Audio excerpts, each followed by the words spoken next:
Thank you for joining us on History FM Radio on LiveParanormal.com and History FM. From paranormal to the unexplained history, it all happens here.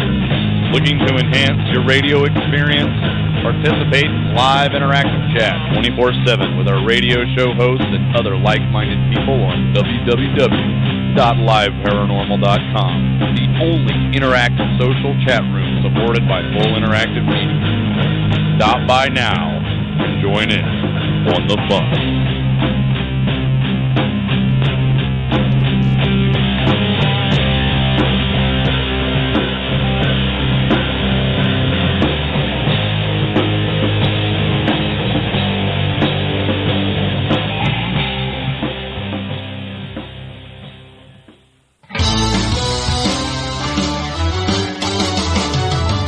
Important announcement. We are corrupt and have sold out to corporate interest. Do not take anything West says seriously. Between science and ignorance, there is filler.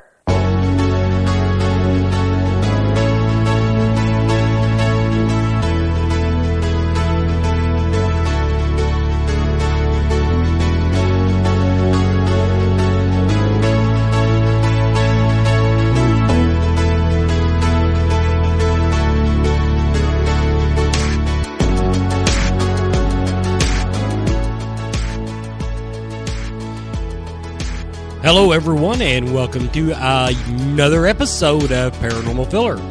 I am your host, Wes Forsythe, and tonight we have a very special guest, Amy Allen of television's Dead Files.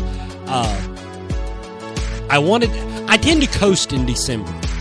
I make no bones about it. I work my ass off all year on stuff, on the show, getting good guests. And you know what? Invariably, partially because I do work in the retail arena, by the time December rolls around and the Christmas rush is on, and a lot of people just have too much crap on their plate to want to do a second-rate radio internet show, I tend to coast in December. And this year was no different. But we're making some changes to Filler for 2015, and we're kind of walking our way through those in December.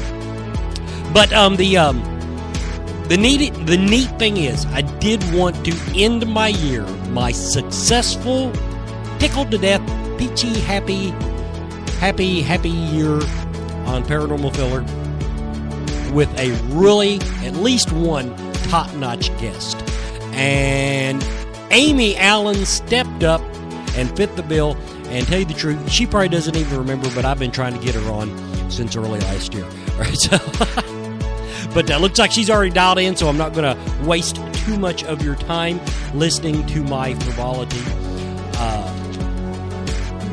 I do want to say that I have been named the #1 radio show dealing with the paranormal, originating in Cynthiana, Kentucky.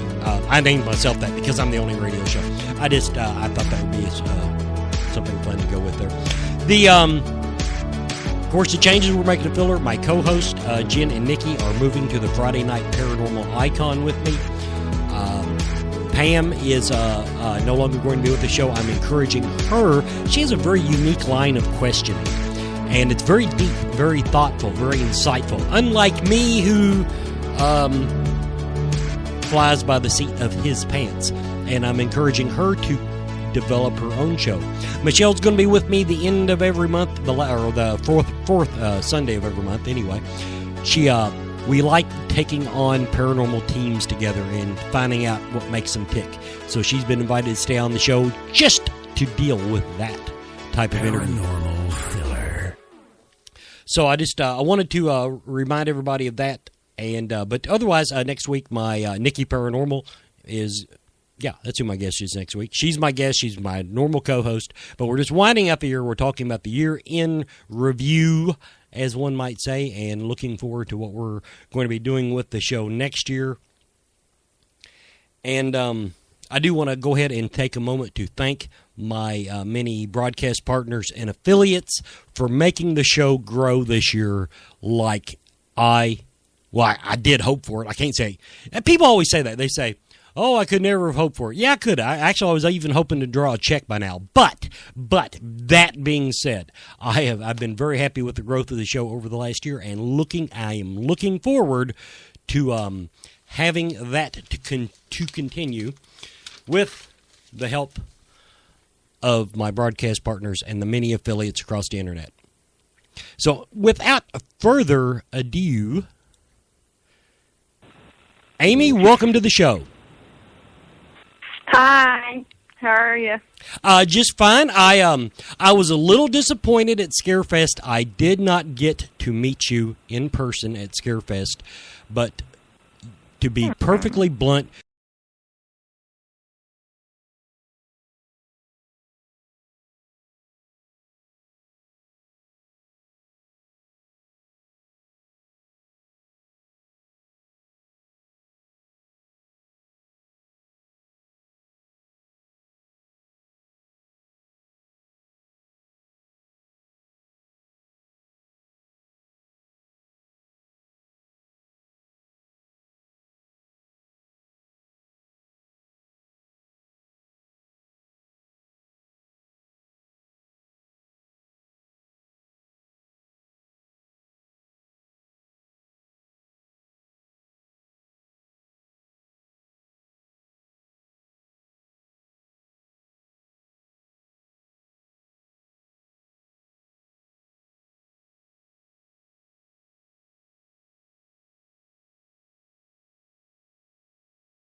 belle of the ball, as they say.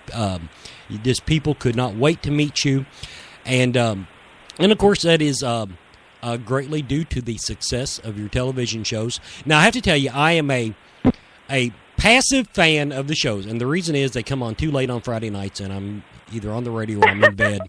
But honestly, from my standpoint, though, I love the Dead Files Revisited. I like that more than the regular show. Oh, wow. Well, a lot of people tend to fall on one side or the other. A lot of people really like the revisits. So it's kind of like people really do. They fall on one side or the other, the show or the revisit. So I hear that they like to see the implementation of the advice that's given. So. I always enjoyed the show because it was different. That's what I liked about your show. It was different. Thank you. But the thing about Revisited, that has always been my complaint about paranormal reality TV shows is, after Ghost Hunters goes in and they tell the people, pick your crap up or do whatever or learn to live with it, whatever they tell them. I don't think they usually tell them much. Well, no, but I mean, early on, they did a lot of times. They just said, oh, they're just ghosts. They're not going to hurt anybody. You just, learn to accept them, take your home back. But I never felt fulfilled by that because they go in, and paranormal teams do it. They go in under the guise of helping. And and so I liked seeing that you not only now actually in some of the early episodes you went ahead and it kind of went through how you tried to help the people yourself. I noticed that, but you do hand off a lot of it, but I did. Well, the way I look at it is, well, there's two parts to that. One is that obviously prior to doing a show, when I would do my paranormal investigations, I would follow through from A to Z. So figuring it out and then going through with actually helping the individuals get rid of or deal with the situation.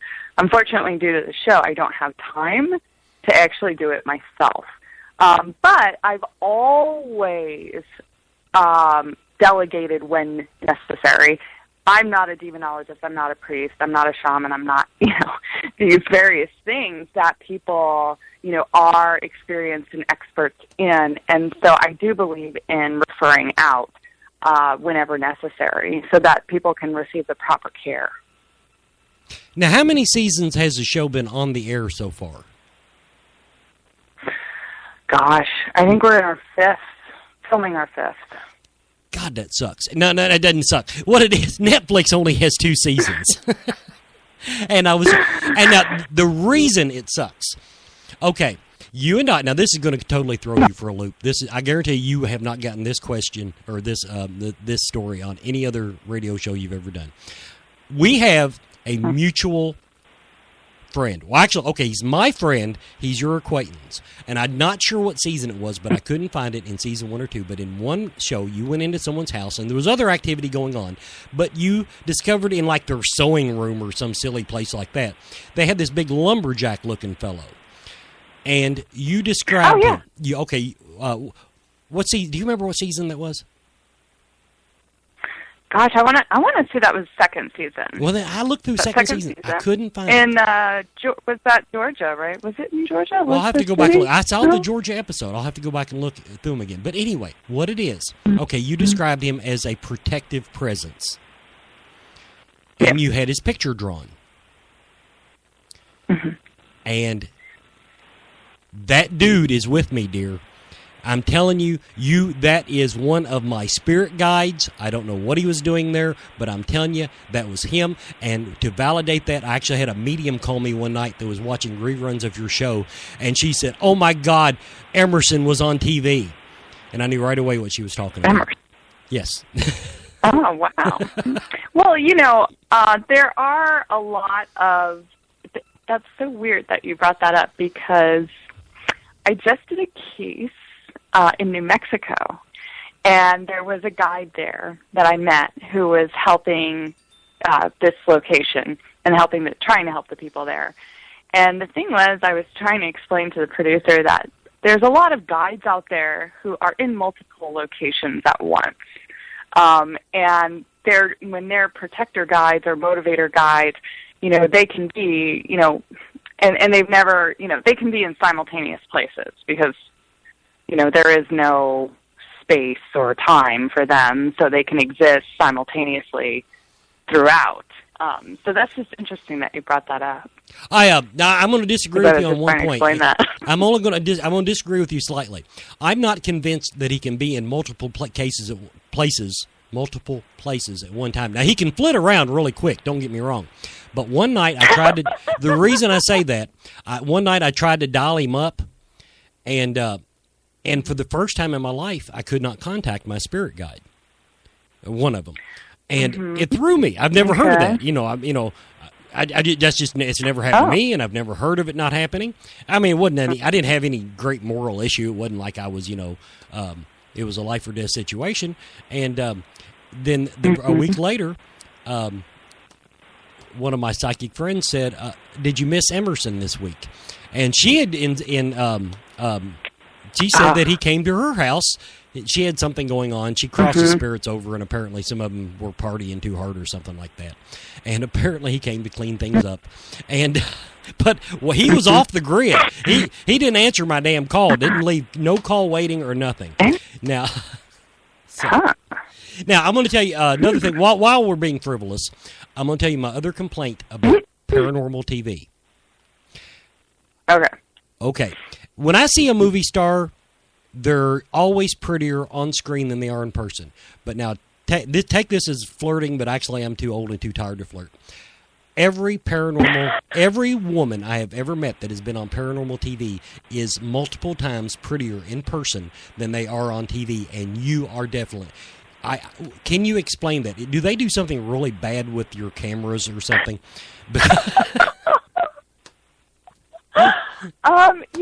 You're not the first person to say that, so it does make me wonder. People are usually, they give me a lot of compliments in person, and they do point that out. I don't really know what's going on. Maybe it's because, the women of the paranormal who are doing this aren't particularly, paying attention to anything. We're in the dark, we're mucking around, and, we're not really focused on how we're, looking well, during our work. You know, so I will maybe say, that's part of it. Off the top of my head, except for Scarefest, I don't remember ever seeing you not wearing a winter coat. But no, it's odd. No, it really strikes me as odd because the guys, when I see them on Paranormal TV and I meet them in person, they always look exactly the same. But infrared does something really funky to you women. That's just I have to get that in there. Now yeah. Now, probably treading stuff you're tired of talking about. Now, when did you discover your gift, and how did it first manifest itself to you? Well, I have always been able to do this. My first recall was, and I've spoken about it quite a lot, was when I was about 4 years old, and I was attacked by shadow people in my home in Arvada, Colorado. That is my first memory. I didn't really, frankly, want to deal with it, and I really tried to fight it off, especially, when I was older, like in my tween years. I wanted to be normal. I wanted to fit in, and it was something that was always there and always made me weird to people, and made people, frankly, uncomfortable. And so I really tried to escape from it, and I didn't fully comprehend what was happening, and I was terrified of death because all I had around me were these people who were suffering horribly, or awful entities. And it wasn't really until I was in my later teens that, and I did a lot of research, as I was growing up, trying to figure out what's going on and reading a lot. But there really wasn't anything at that time for people who were really sensitive. So it wasn't until I saw James Von Prague giving a reading on television, and I was probably about 17 or 18 years old, and a light bulb went off, and I freaked out and I started crying, and that's kind of really when it started to hit me, what this was, what I was supposed to be doing. Yeah. Now, how did they approach you about the television project, or was this something that you kind of grew into and shopped yourself? What's the background on that? Because this with it being an original concept, it doesn't sound like this is something somebody just pulled out of the rear end and said, call Amy. Right. I had been, working in the paranormal field really, since I was about 19, 20 years of age. And I actually started more, going to school for psychology and being tested and things like that, going through this whole thing. Well, that introduced me to Dr. William Roll, who I worked with and who was my mentor for many years. And he was working with a producer, and this was way back in 99, 2000. And that's actually through him is how I was introduced to the industry, so to speak. And when back in 2007 or 2008 was when Painless Productions reached out to me, Jim Casey, and they said that they wanted to do something that was different, and if I had anything, any ideas. Well, the methodology that I worked on with many colleagues and with Dr. Roll was something that is very different, and it is depicted on the show. And that method is to bring, skeptics and sensitives together in a controlled, as in a controlled environment as possible in the field, to get clear data as you can gather. And to also resolve situations. So that's basically kind of how it came about. Now, following up on that, now, being a paranormal commentator, which somehow even when I first got in paranormal, people automatically just started asking me my opinions on TV shows. And even before I was even thinking about radio, I apparently I have that personality. I don't know. But People that would ask me about, whether I thought your show was legitimate and everything. Watching the show, and I do take a lot of stuff at face value, but it looked to me like, it looks to me like she is extremely gifted. I said, now the one thing that I cannot tell you is, okay, now how long that little 30-minute walkthrough we get to see on TV, how long does that take in reality? Typically, a walk can take 2 to 6 hours. Now, of course, a lot of stuff, gets on the cutting room floor, as they say in the industry. But I got to ask you, how often are you just so far out in left field that there's absolutely no basis that they've been able to find anything on, that Steve just gives you one of those looks like, well, kind of like you look at the camera and you're kind of famous for? Well, not, from what I understand, not very often. Typically, I get what I get. I say what I get.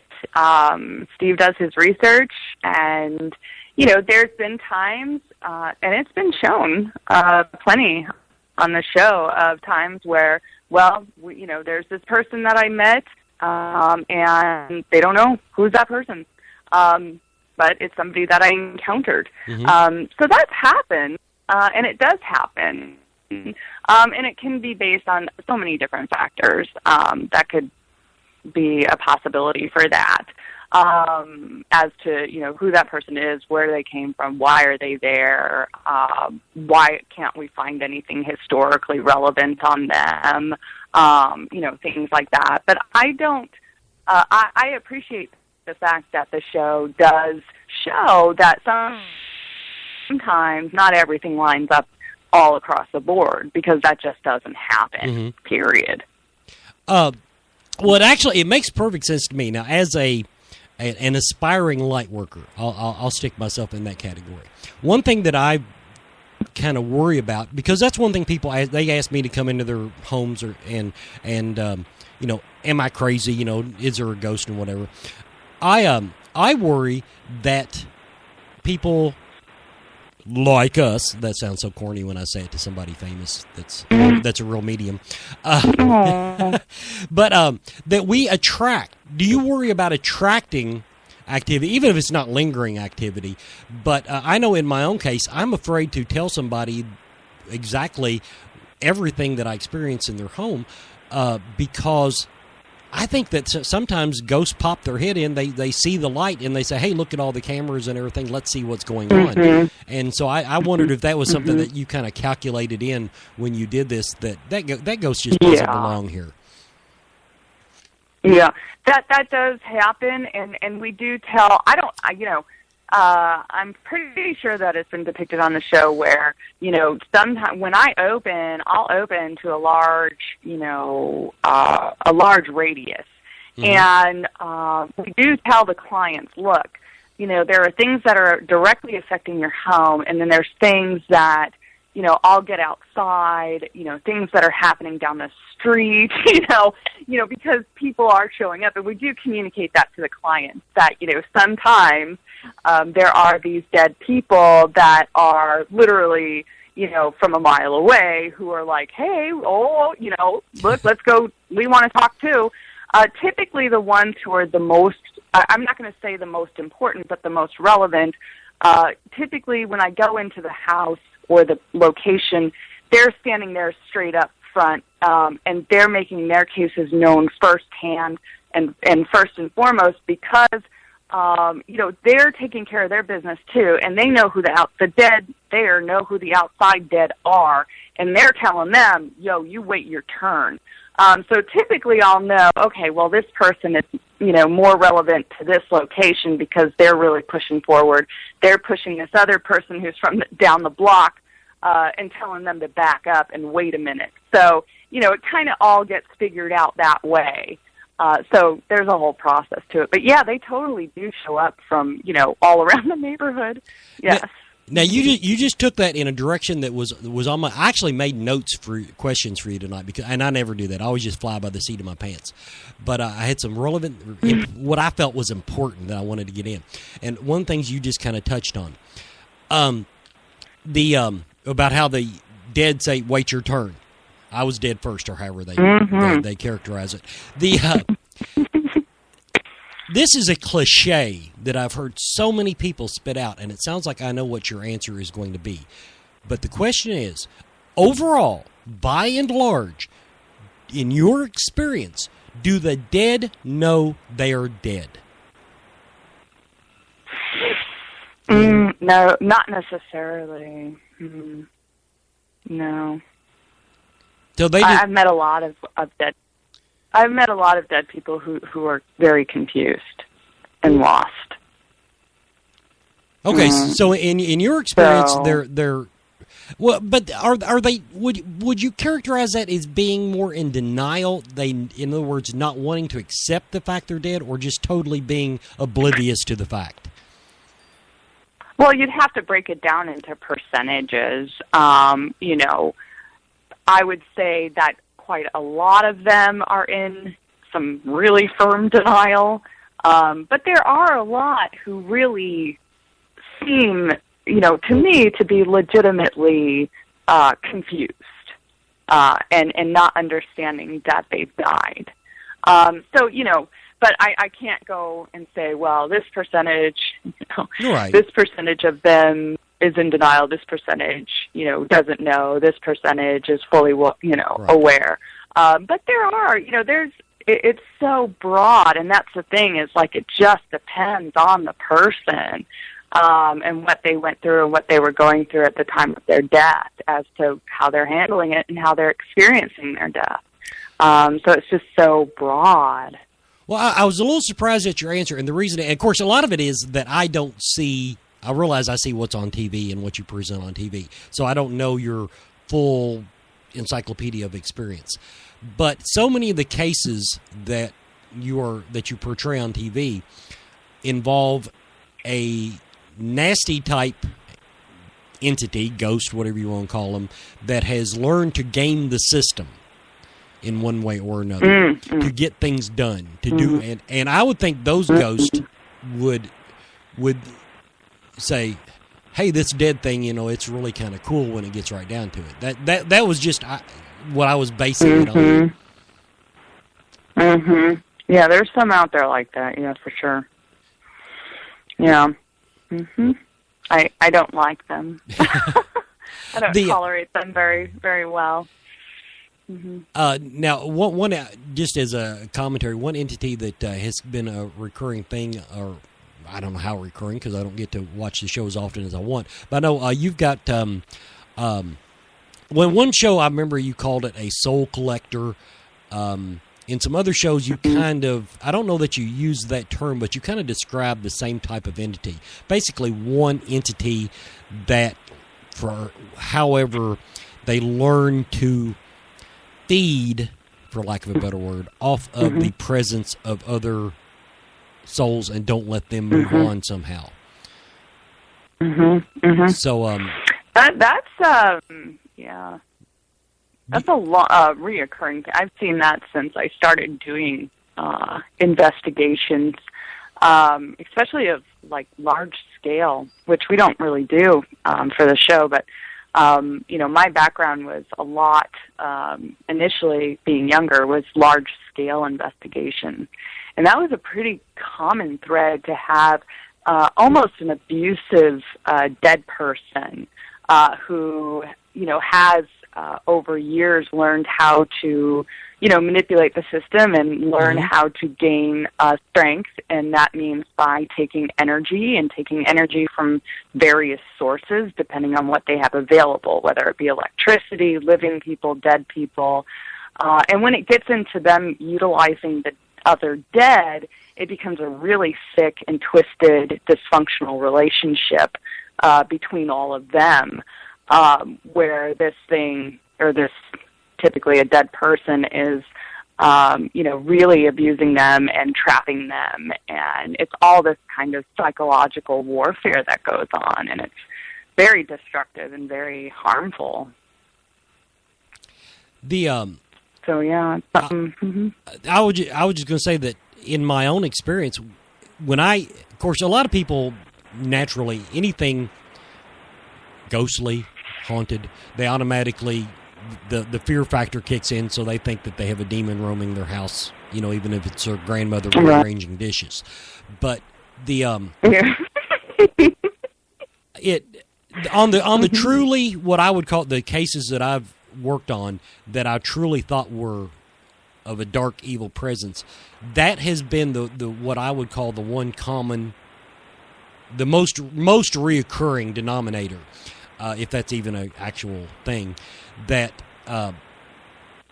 there is one controlling spirit that is causing all the trouble, and it always seems that once we can get rid of that, then everything else kind of takes care of itself.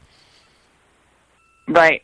Yeah, falls into place. Now, absolutely. Now, as you go through the Dead Files Revisited cases, overall, and this one I'm going to ask you to put a percentage on it. Do the people seem to be following your advice? Are they doing what needs to be done? I understand. Okay, so here's the thing, is that you typically aren't seeing how much I'm really giving these people to do. Sometimes it can be a very personal journey that they're going to embark upon, and sometimes people aren't necessarily ready to face not only the demons that exist around them or the dead that exist around them, but their own inner battles and issues, which can directly affect the activity that's going on around them. So sometimes it takes people a little longer to, get things done, and that's okay. But it seems that more often than not, people are doing what they need to be doing. And also the other thing is that a lot of these people have to be proactive about, investing their time in finding the right people for them. We can make suggestions, but our suggestions may not always be, you have to feel confident with the person who comes to you to help you. So it's always better for the person who's going through the experience to actually go through that journey and connect with the right person that they feel is going to help them the most. So there's also that part of it. It's a, at the end of the Dead Files, yes, I'm giving you steps to take, but your journey, your personal journey of being proactive and taking care of this to resolution is just beginning. And that can be a very personal, spiritual awakening that individual will go through while going through that process. So I understand if it takes people a little bit longer to go on that journey, because it can be scary. Now, once again, you kind of touched on my next question.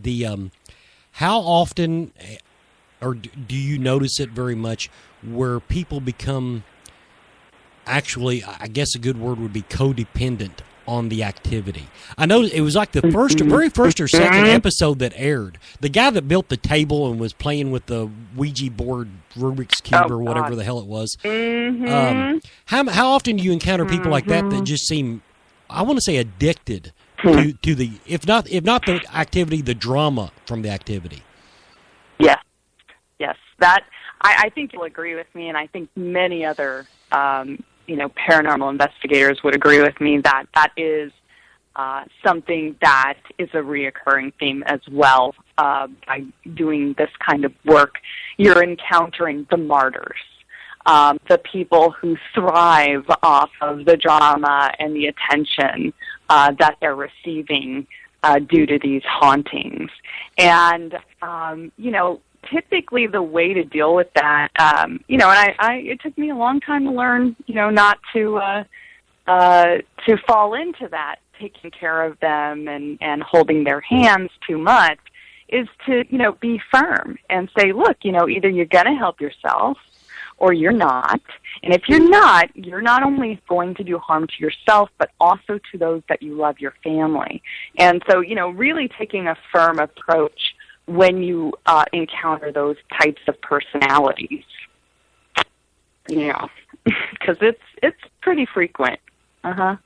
Now, another thing I've heard you give some advice from time to time on the show, and this is kind of you and I both shooting ourselves in the foot because, the paranormal is an industry, and it's what is keeping us both on the air.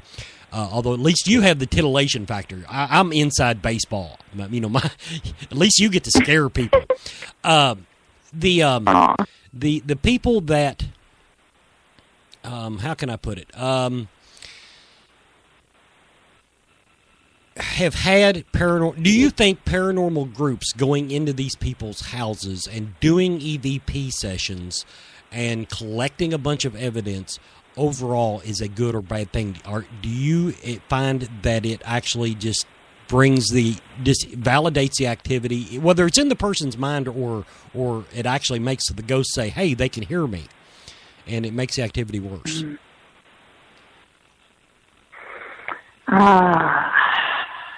See, it's really, this is something that I hope, to cover in my book in detail in black and white, because I do think that, paranormal investigation is extremely important. It is something that needs to be done. It needs to be done the right way with respect for both the living and the dead. It needs to be done carefully, and we need to do it to collect data, for sure, to advance the field of parapsychology. But we also need to know to be compassionate and to help everyone involved. So I think that that's really what needs to get out there, is that, this is a field that needs to be handled very delicately, and that there are psychological overtones here that need to be addressed and respected.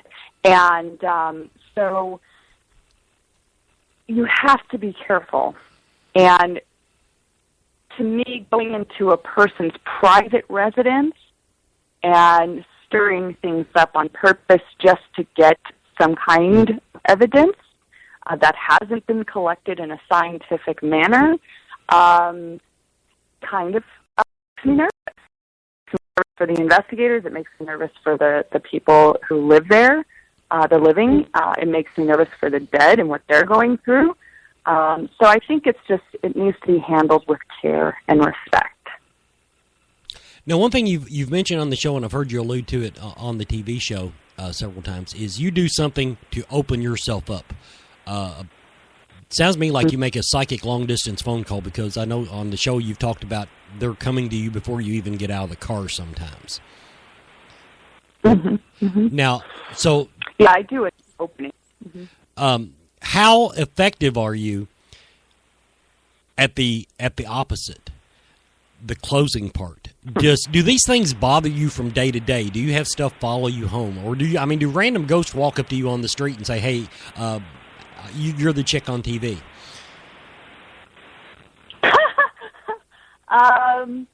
I've gotten pretty good at closing down. Sometimes it goes smoothly, sometimes not so much. Sometimes they do show up, sometimes they don't. It really just depends on, it's very important doing this work to keep yourself healthy. Which is kind of funny because I'm on the road 3 weeks out of every month, and it's very difficult to eat right, to exercise, to meditate, to have any kind of a regiment. And that's really what people who do the work that we do, what they need to do is to be, really trying to take care of their bodies and their minds so that they can handle it and do it properly. But once you do it, and also not doing it as frequently, that's also something that's not particularly healthy to do. Sometimes it works and sometimes it doesn't. It's, been difficult at times.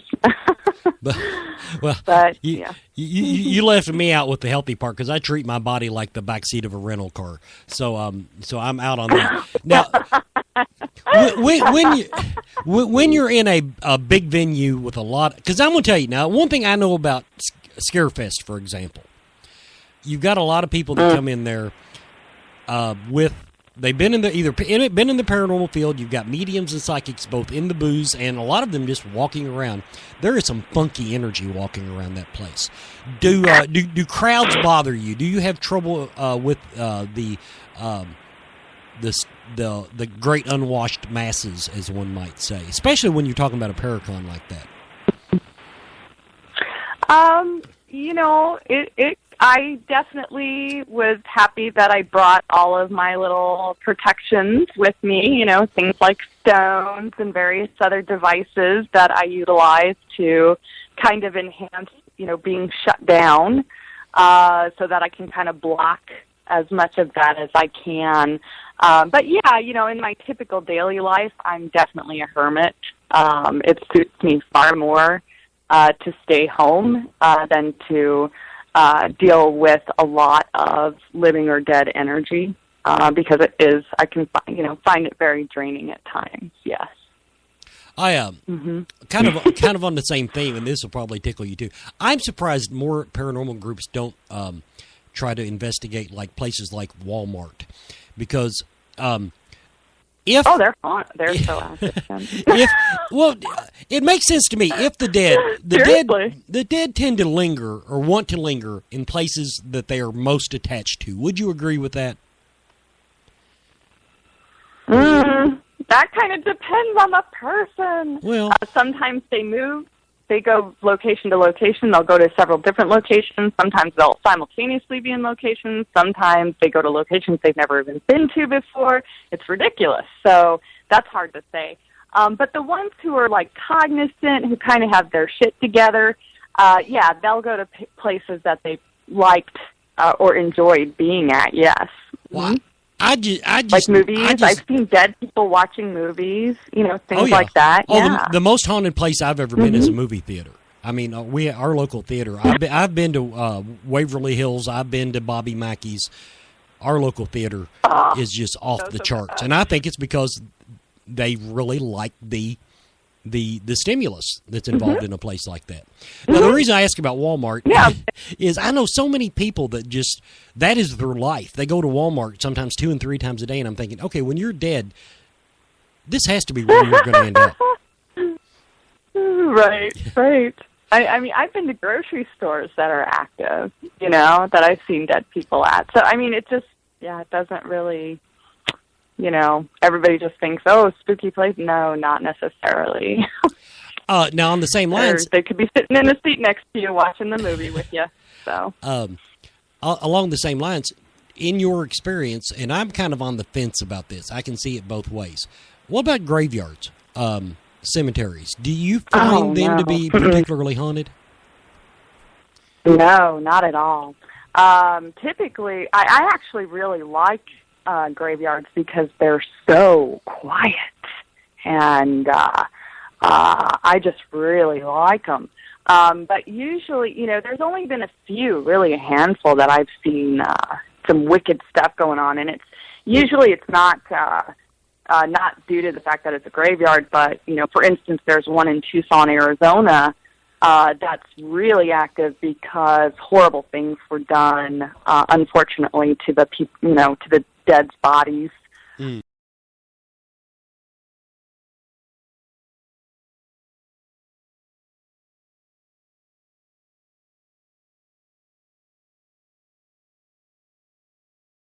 Graveyards or former graveyards being active, not so much just in the fact of it being a graveyard that it's active.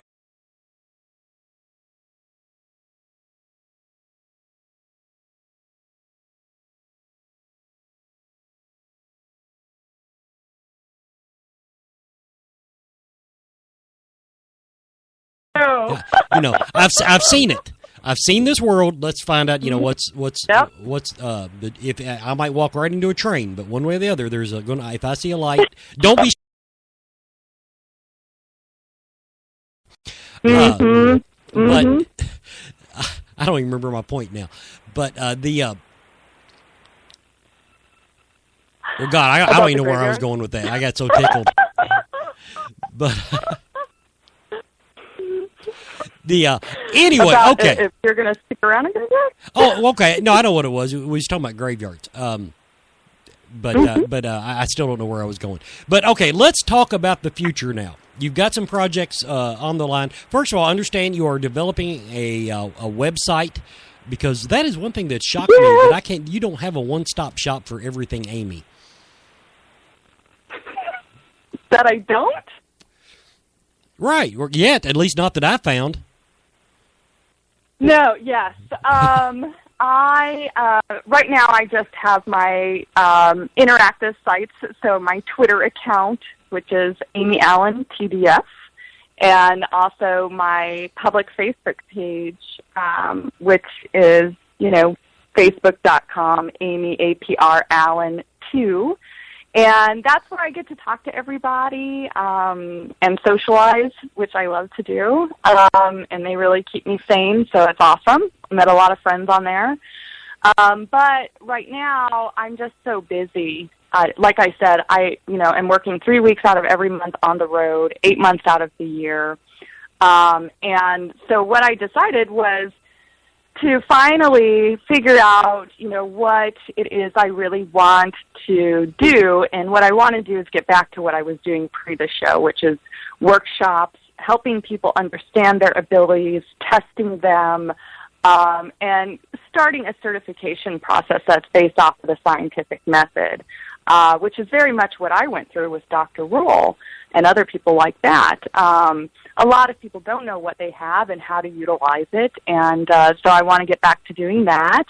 And, more conventions and getting to meet people, and doing a lot of other interesting things. I want to get back to doing healing work and doing body work with people, because I really enjoyed that. So I'm just a lot of really exciting things that you'll see when my website comes out in March, as well as the jewelry. Making jewelry specifically for people and the issues that they're having, so protection, guiding, and things like that. So I'm just really excited to start launching some new things.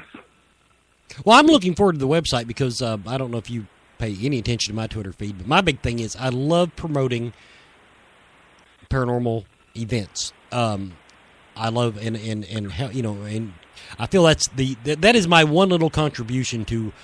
That's as close to paranormal unity as I can get, is, letting everybody know what's going on. And you're one of those people that...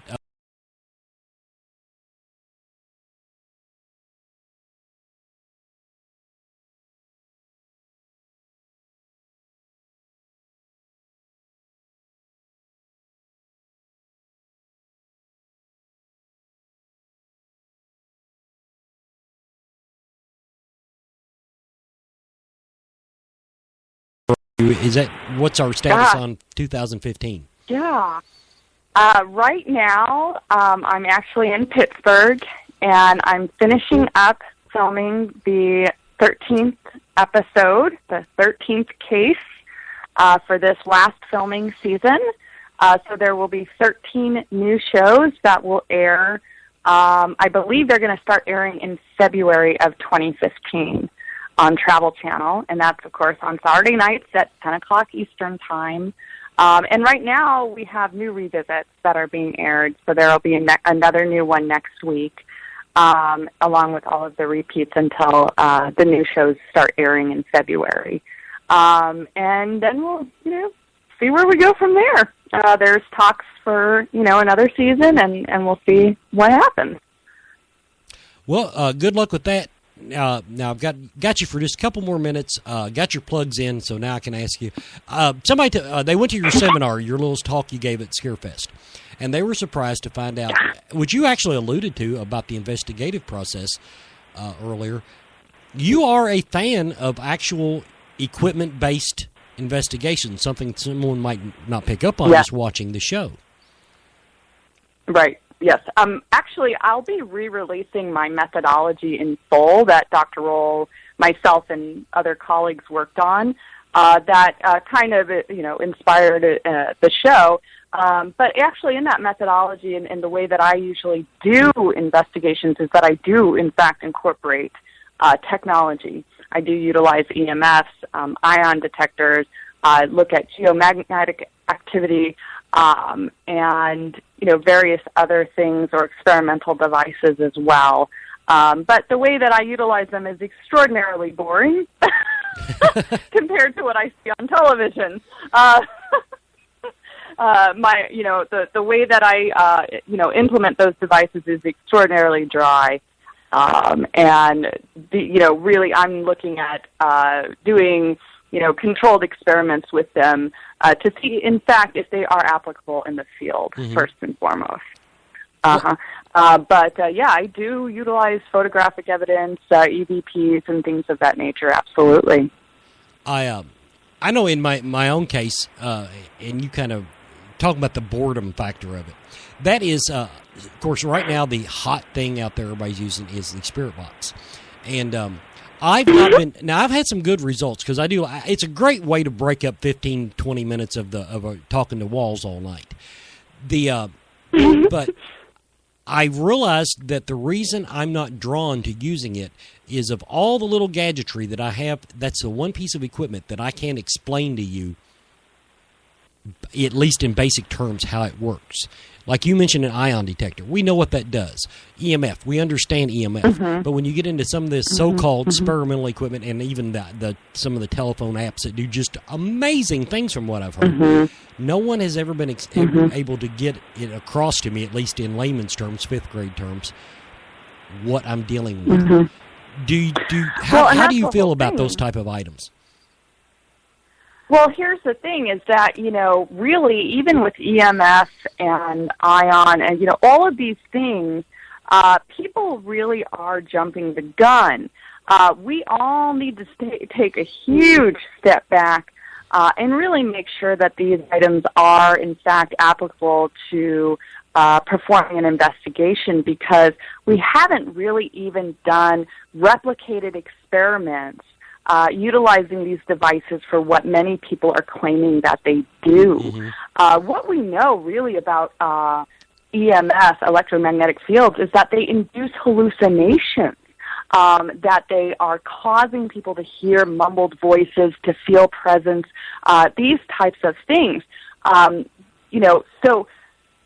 that's not what many people are saying, okay, well, if there's a high EMF, then that means there's a dead person. Well, guess what? In a laboratory setting, that's not what they're saying it means. So we need to really back up and start reading the literature that's out there and seeing how can we do experiments with these devices or with collecting EVPs and things like that, to where now we can sit there and say, guess what? We replicated this numerous times, and in fact, it is stating that this is a dead person's voice. This is, in fact, detecting a dead person. That, in fact, it's not causing or inducing hallucinations. There's actually viable evidence that this person's encountering a dead person. So we really need to back up here and look at the science and see we need to take it forward. We need to not be going backwards. And I sometimes feel like with these devices, we're taking a step back as far as the science is concerned in this field. Could not agree more. Now, one last thing. Now, you mentioned upcoming book. Any horizon on that? Yeah. Got anything on the horizon? Anything you can say, hey, look at Amazon in May or whatever? Well, as I've said repeatedly, I'm currently working on 2 books. And right now my goal is to finish out this season, get my body healthy, get my website launched, and then complete those 2 books. And I've been putting a lot of undue pressure on myself about that, and I'm going to back off myself and give myself a minute to breathe, and then I'm going to complete those 2. So I'm hoping for, maybe again, looking at even September or December of 2015 for those guys to come out. Sounds wonderful. Well, Amy, I cannot tell you how much fun it has been talking to you, and I want to thank you for rounding out what I consider a damn near perfect year on my show. Oh, well, congratulations to your growth, and thank you for having me. Thank you so much. It's been fun, and looking forward to meeting you again. And this time I will stand in line if I have to. If I have to, I will stand in line next time. Well, why don't you just come up and say and introduce yourself? Because I feel bad for the people. You can do that. Honestly, it's because I feel bad for the people that have been standing in line. I actually stood back. I know. I bet I waited 30 or 45 minutes just to tell Grant Wilson, welcome to Kentucky. And that's all I wanted to say to him. So I'm just too nice. What can I tell you? I know. I'm like that, too. I am like that, too. But, you could just sneak in and like, I should have. And then I can come and find you on my break. I should have just went ahead and barged in on you at the VIP party. But even then, I had to elbow through people. Well, thank you again, Amy. And I'm that was crazy. I'm going to let you go now, but it has been a great pleasure talking to you. You too. Thank you very much. Good night. And everybody, thank you so much for listening to Paranormal Filler tonight. This is Wes Forsyth, and this show has been brought to you by LiveParanormal.com. Have a good week, everybody.